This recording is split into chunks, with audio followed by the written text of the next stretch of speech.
sort of fine. Victor into the Yone. I mean, even though they have the Heimer and the Zyra, it's still Curry Tides playing for these big explosive team fights where they will be the ones potentially going in first with the Ornn initiation, then the Yone following up in some way. Heimerdinger, ultimate grenade, possibly layered on top of all that. We see both bot lanes, starting with Arcane Comet. Can I get a visual, please?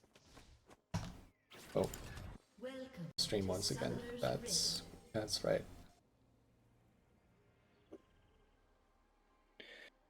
Much appreciated. 30 seconds until minions spawn.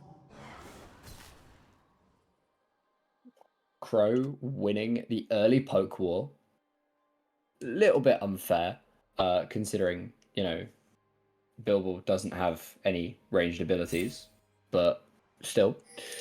Early damage is early damage, as it is just a standard defensive 5-point start on both sides.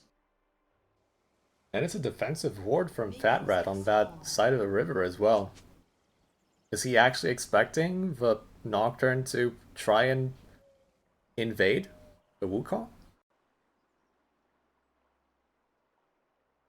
Potentially, although it does look like both junglers are going to be wanting to start on the top side. Which means if we do see any early action with the junglers involved, it will likely be around the bot lane, and you would not particularly fancy the Nocturne to want to get involved in that.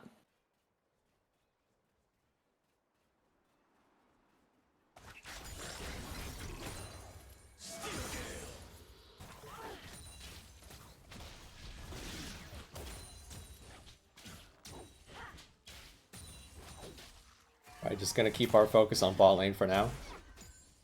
We'll see who gets the push level 2, although I'm pretty sure I know the answer. Yeah, I think there is only really one answer to that question. I don't think Fennec and friends should be contesting super hard to try and fight against this. Yeah, not the best idea. So you know what I was talking about losing gracefully earlier? This bot lane for Fennec and friends is one of those lanes where you do have to just kind of lose a little bit gracefully. It is not going to be fun. You're going to take a lot of poke, but team fights is where you're going to hope to shine on this Varus. Although I do see, like you mentioned, I do see the Comet, so maybe we're going to see lethality Varus here. Yeah, Comet usually signifies lethality, and it does also make his life easier in the lane. He can fight back just more effectively with his Q. Rift taken very, very low here in that lane by Boot. Wave is under the Ornn's tower though, so should be okay. But positive signs on the top side of the map for Fennec and friends.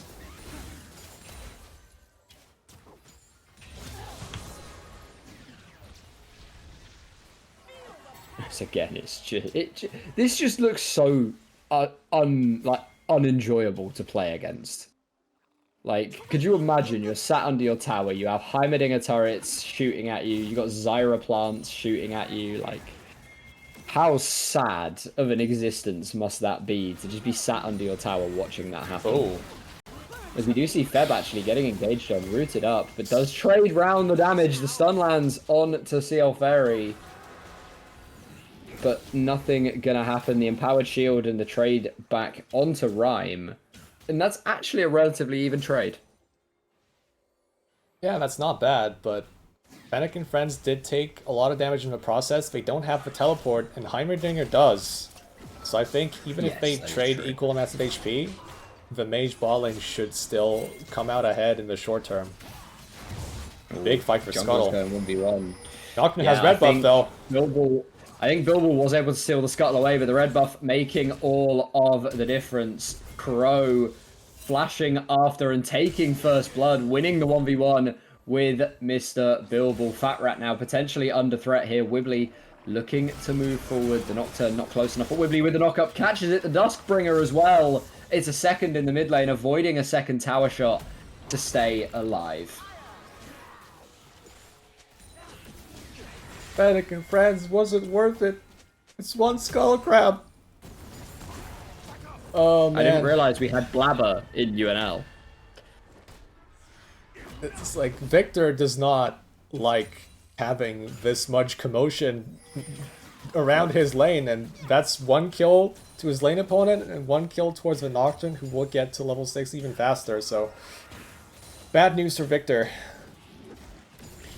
Yeah, it's very, very unfortunate for the side of Fennec and friends. Obviously, being on the red side means if you do a top to bot lane clear, you see another fight in the top side, Boot knocking Riftmark away from his tower, the Ornn dropping dangerously low.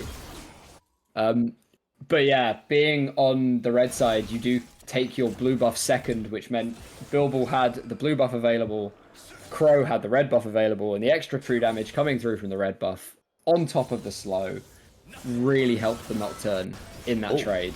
And yeah, because we do see, yeah, the Fate Sealed going wide, but Fat Rat losing a lot of HP. Well, it could have been a lot worse, I guess. You know, Definitely. Wibbly missing that Fate Sealed makes Victor's life a lot easier, although the February 14th roam Lands, Brute goes wide, but the Thorn Lash is there. Fat Rat will just barely live following the snapback, but Wibbly really trying to stamp some authority on this lane now, has the kill, has the Berserker's Greaves completed, and is at a very, very large advantage. I mean, that's the additional advantage of Heimer being able to push so fast, although Zyra Yeah, it's all action all of the time here in the bot side. Root lands, it will dissuade the aggression as Bilbo trying to get something back. It was a nice attempt from Fennec and friends, but well navigated for Curry Tides. So we're going to see yet another root landing. Not too much damage coming through from it though. This Bilbo is still here. He's still looking for this. But still no level 6 though. Yeah, the empowered root though from Seal Fairy going to be flashed away from. And the Karma actually almost going down there. The damage from those minions, those turrets, really, really adding up. I mean, you can also see how having an enchanter can make this mage bot lane sting a little bit less. But Crow invading on this second red buff timer almost gets punished. Does have Wibbly though in the wings to support.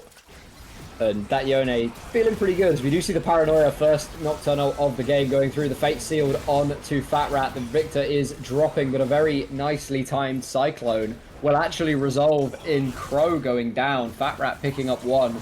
Nice double knock-up will dissuade any further engage, but Riftmark looking to push this one forward. There will not be any further blood spilled. Really nice counter gank from Fennec and friends. Like, being able to help Victor like this. Oh, level 6, Varus. Yeah, Chain of Corruption goes down, but here come the Stranglethorns popping up both of the bot lane. The turrets all empowered as Feb picks up one. Seal Fairy going to be able to get away, but by the skin of their teeth. Yeah, I don't think that's going to work. I don't think you can just walk into Heimerdinger Zyra and expect not to get just completely destroyed by all the DOT. Wibbly unlucky to miss out on a kill in the mid lane there, but yeah, you are correct. You can't expect to walk into a Heimerdinger Zyra when they have turrets and plants already set up.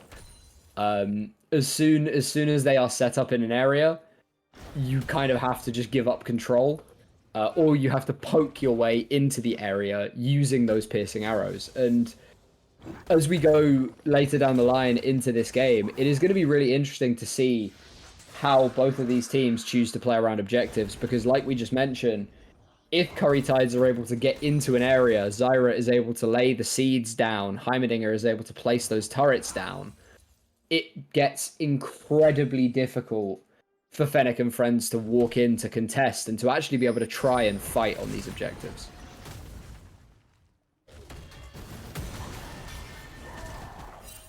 Another big trade down top. Boot so far doing really well in this matchup. About Yeah. as good as you would expect in the Cassante versus Ornn. I think Cassante is usually winning. Oh, that's going to be a big trade for Wibbly. Oh yeah, going in, finds the knock-up. Here comes the paranoia, and Crow diving in once again. The Chaos Storm is thrown down though, and another Cyclone. It's a repeat of the mid lane play from mere minutes ago as Crow falls to Fat Rat. And this is once again Crow forcing the issue too hard without knowing where the enemy jungler is. Bilbo focusing hard on making sure that Victor has freedom in the mid lane matchup. Another chain of corruptions, but the Stranglethorns once again gonna lock it down. Wibbly diving forward, Fate Sealed lands, and Fat Rat is no longer for this world. Wibbly though does fall in trade. Yeah, 1-for-1 trade though, and that is Victor being able to afford Blackfire Torch before his lane opponent gets Bork. So this is basically Victor coming out of that in an advantageous position. Wibbly though very, very close to that Bork. Oh, CL Ferry gonna run forward, finds the root, will fall to Rhyme. I thought the Zyra plant was gonna nick the kill there, but last possible second, a spanner to the back of the head. Yeah, I understand what Clefairy is trying to do here. Theoretically, it makes sense. Like, you're trying to lock people down for Yavaris to try and get the combo off, but Karma is this mid-range support that has to commit if she actually wants to set up things for her AD carry, so this is the risk that you run into. Yeah. Yeah. It is a little bit unfortunate.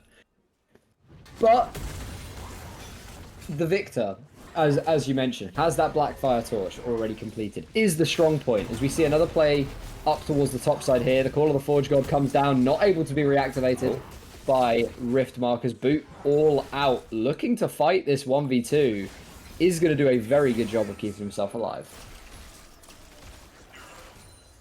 Yeah, that Chain Vest from Cassante doing a lot of work versus the Nocturne. He's not going to fall down that easily, even in his ultimate form. Yeah, Crow. Yeah, the heck. Not feeling that great about the past few minutes or so when it comes to his ganks. Oh, big Stranglethorns. Yeah, massive on to the 2v2. The Chain of Corruptions come down as well as the disengage is now the priority. Wibbly almost destroyed by the arrow, but will find Clefairy on the backside. Another arrow flying through, and Feb now the target. Feb will fall. It's a double kill for Bilbo. And Fennec and friends striking back now. The advantage initially in the mid lane, now spreading into the jungle as well. Bilbo just keeps appearing at the right time. It has to be said that this guy is salvaging the early game for Fennec and friends.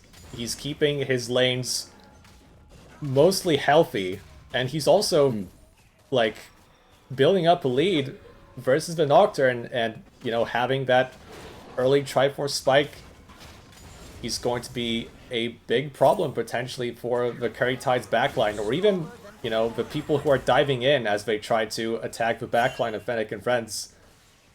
Wukong is always going to be a problem when he has these early items. The Cyclone, just as an ultimate ability, is so powerful in teamfights. Yeah. The thing that I'm kind of realizing as we start to actually see these two drafts kind of play out, the team fights in this game are going to look really, really weird, because Curry Tides want to set up an area of control with their bot lane and fight in that area of control. They don't want to go forward, they don't want to go too far backward. But yet they've got Nocturne and they've got Yone, who can dive forward and disrupt the enemy backline, which is probably how they will look to approach things. But on the side of Fennec and friends, you've got your Cassante, you've got your Wukong, who, like you say, probably want to dive forward. But actually, it might be better for them to just sit back and peel. So we could almost see a really weird kind of 5v3, as we are going to see an engage here in the bot side river. Bilbo flashing forward, the Stranglethorns going down as Rhyme is deleted. Fat Rat will be traded, but it is 2-for-1. Piercing arrows trying to come through, but Wibbly and Crow just have too much. A double kill for the Yone, looking to make it 3 onto Clefairy. Bilbo offering himself off potentially as a fourth, but no. actually baits in the Yone for the shutdown and is now a rampage for the Wukong. Yeah, it looked a bit sketchy for Fennec and friends as Heimer and Zyra actually do what they want to do in a fight. They just split Fennec and friends into two in that instance, but Bilbo once again creating a lot of space with the Wukong and then also managing to kill Whibley at the end of that fight. It's even more gold for this Wukong, who is starting to pull dangerously ahead. I mean,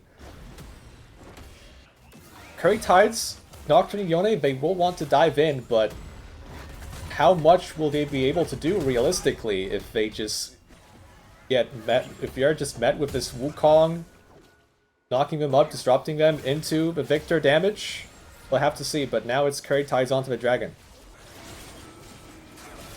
Will be their second dragon of the game if they are able to pick it up. They have got those plants in the bush to ward off any entrance, and they will just be allowed to pick it up. We're going to get an Infernal Soul this game. If either of these teams are able to secure an Infernal Soul, people will... I mean, people have been melting already, but health bars will explode.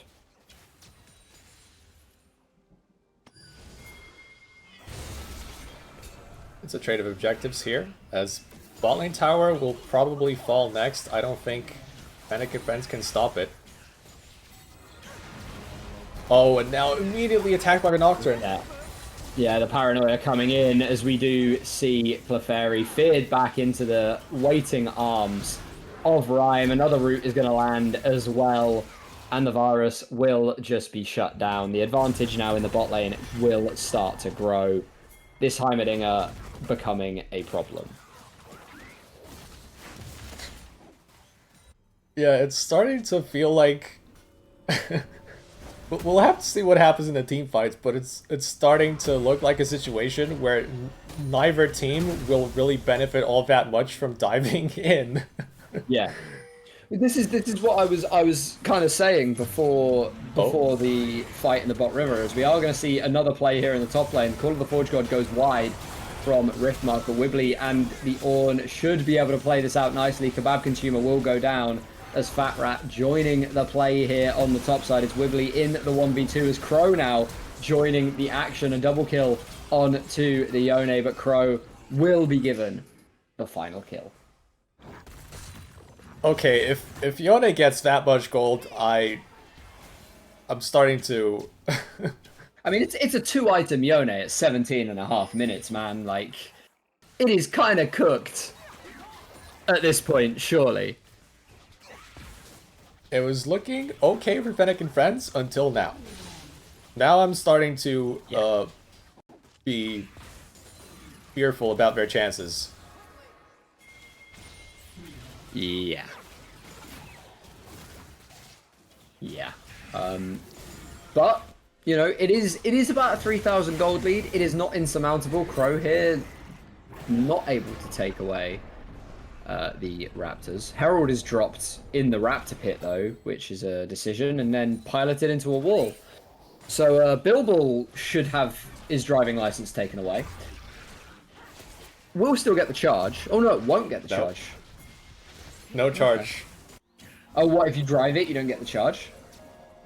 Yeah, if you drive it, and then it walks into the wall like that, there is, like, a period where the Herald just doesn't charge after that, so... See, we're going to see another Paranoia here in the bot lane. Fat Rat is the target. A nice Chaos Storm and Gravity Well combination will dissuade the engage, but that is your stopwatch broken, my friend. You need to complete that Zhonya's as a matter of urgency. But yeah, no, I'm just a lowly support player. I never get to drive the Rift Herald, so I didn't know. Another engage in the top lane. Rift has taken a lot of punishment this game, but to his credit, it is only about a 20 CS difference. Yeah, he's holding the fort down there. He doesn't have to do much more than that. No. In this... And 0 deaths, which is the most important thing. That's what you like to see from your top laner. Fat Rat I just wanted to point this out. It's not just Seeker's Arm Guard, it's Steel Caps on top of that. So he's really scared of this Nocturne and Yone just sitting on his face in the fights. Which, I guess it is probably a fine course of action, but it will eat into his damage. And I don't know if Fennec and friends have enough damage, realistically. Certainly not at the moment, and certainly not enough consistent damage. With a Lethality Virus, if you find the poke before a fight starts, then sure, it might not be an issue, but you are then relying on this Virus to find arrow after arrow after arrow, as the Atakan is going to be contested here. A lovely double knock-up into the Fate Sealed will be 2 quick kills here for the side of Curry Tides. The Chain of Corruption will land, but it's not going to do a lot other than herald the death of this Virus, and potentially Fat Rat as well. Rhyme chasing the victor away, but no, 3 kills and an Atakan over to Curry Tides. I'm really confused about what just happened. I mean, Cassante stuck top with no teleport. We are engaging as Wukong and Karma as 2. No mid lane backup, no AD carry backup. We're lacking in damage, we're lacking in numbers, we're just going in, like, is Atacon really going to be, like, the deal breaker of this game? I feel like you just lost even more than you would have already lost if you just decided to concede. Fennec and friends, it's just like we said before this game, you have some scaling components, you have to be okay with letting some fights go. And we're not exactly seeing that right now. No, we are not. I mean, yeah, the top lane is relatively okay, as that's a wonderful all-out from Boot, dragging Riftmark all the way away, but the Paranoia coming down now. Crow and the gang joining in. Kebab Consumer onto Rhyme, actually, as we do see Feb pick up the first kill of the fight, and the Wukong trying desperately to get away. The Chain of Corruption will actually save Bilbo here. The Triumph proc as well on to Rhyme, but yeah, AD carry giving their life up for their jungler. I would not want to be in comms to listen to that. Oh. Because I don't know, they're going to go, okay, they're going to go back in. The Cyclone down from Bilbo will find Riftmark, but only the Ornn. Chaos Storm thrown in as well, as Fat Rat finds one. Teleport now channeled from Wibbly, as Clefairy going to look for the root. Riftmark trading back on to the Wukong, as now surely they just look for the disengage, but Wibbly is not having it. Diving forward with the Soul Unbound, finds the knock-up on to Fat Rat. Oh, Fate Sealed goes down, goes wide. He does find one onto the Karma, but will not be able to find 2. Fat Rat claimed by Feb. The plants doing work. Not the worst outcome for Fennec and friends. It was the right call to get back to the thick of things and re-engage. Bilbo and Fat Rat doing a lot of work. The gold lead is still there, but Victor is getting some kills back on the board.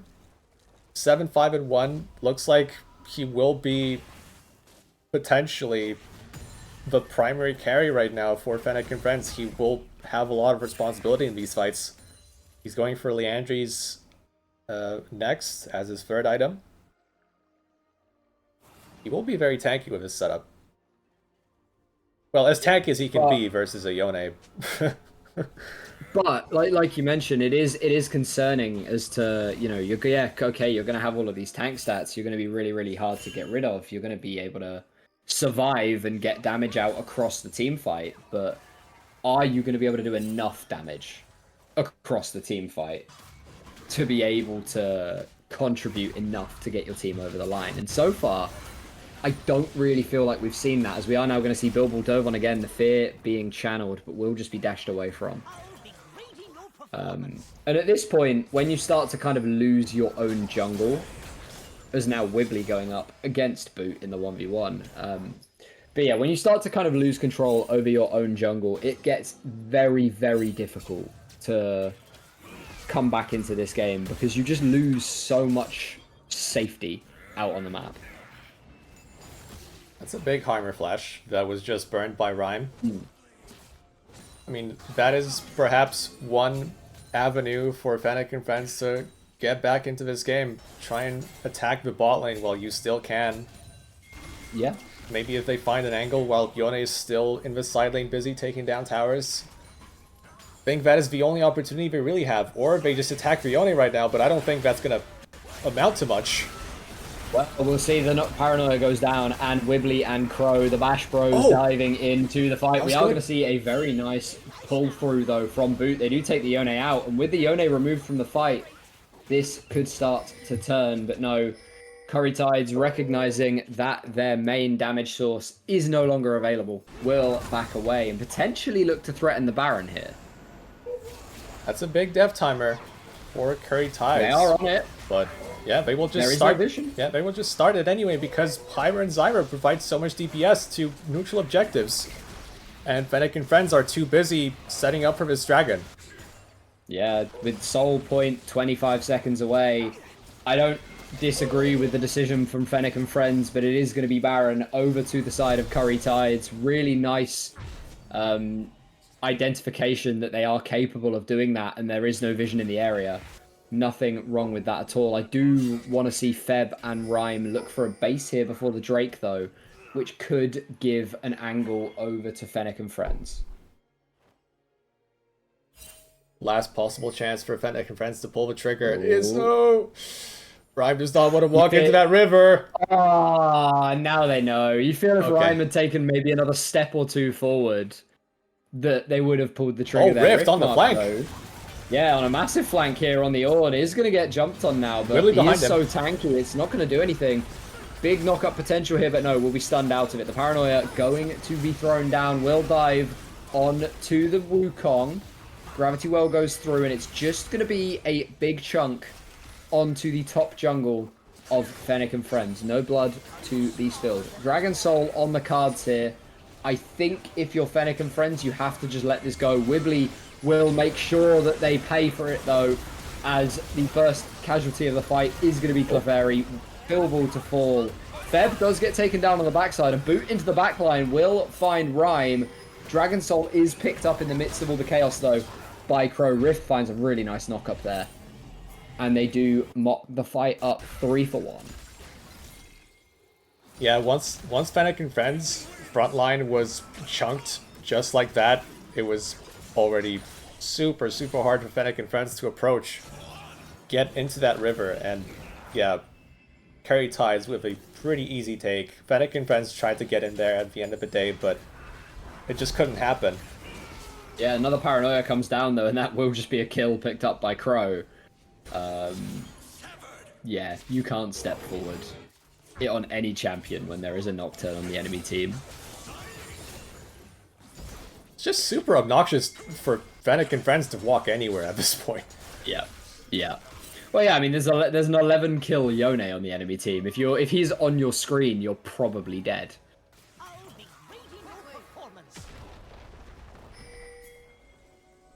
Bilbo looking for an ultimate onto Heimer, but he's got the tower set up nicely.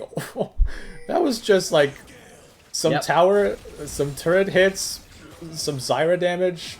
He has no MR to speak of. He's getting absolutely shredded. Oh, And here Wibbly goes dead. Wibbly. Oh my god, the turret shot. Yeah, we'll find it. Feb now being turned on as well. Flash forward by Fat Rat. The Stranglethorn's not going to be enough. There is no burn. And Rift, while he does find the mid lane inhib tower and potentially the mid lane inhib, Fat Rat with a massive turn there in the bot lane. yeah, big 2 kills for Fat Rat. This will delay the Baron push, or potentially even stifle it completely. That's about like as it much will, as Curry Tides will be able to do with this Baron. It's just going to be bot lane tier 2 and nothing else. Yeah. Well, mid lane inhib tower as well. But now, I think they have to be careful when it comes to re-engaging onto Curry Tides, because Heimer is still a problem. Yes. And Infernal Soul is another thing that you now have to worry about. And the Heimer does now have the upgraded Blackfire Torch as well, which, you know, just to add a little bit of extra danger into everything.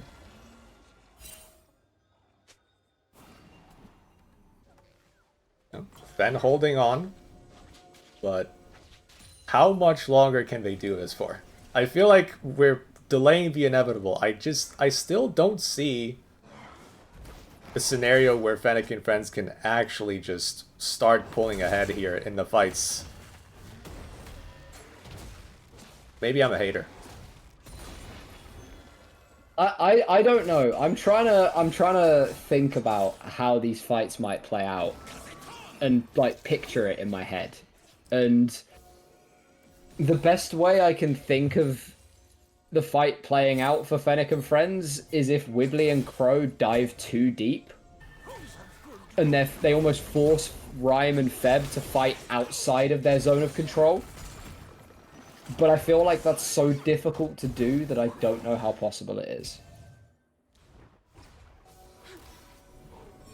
Like you say, maybe I'm just a hater as well. But yeah, that's kind of the best the best scenario I can see. Nocturne is perhaps not the tankiest right now, but he does have upgraded Merc Treads. Yone's starting to power into that Jack show.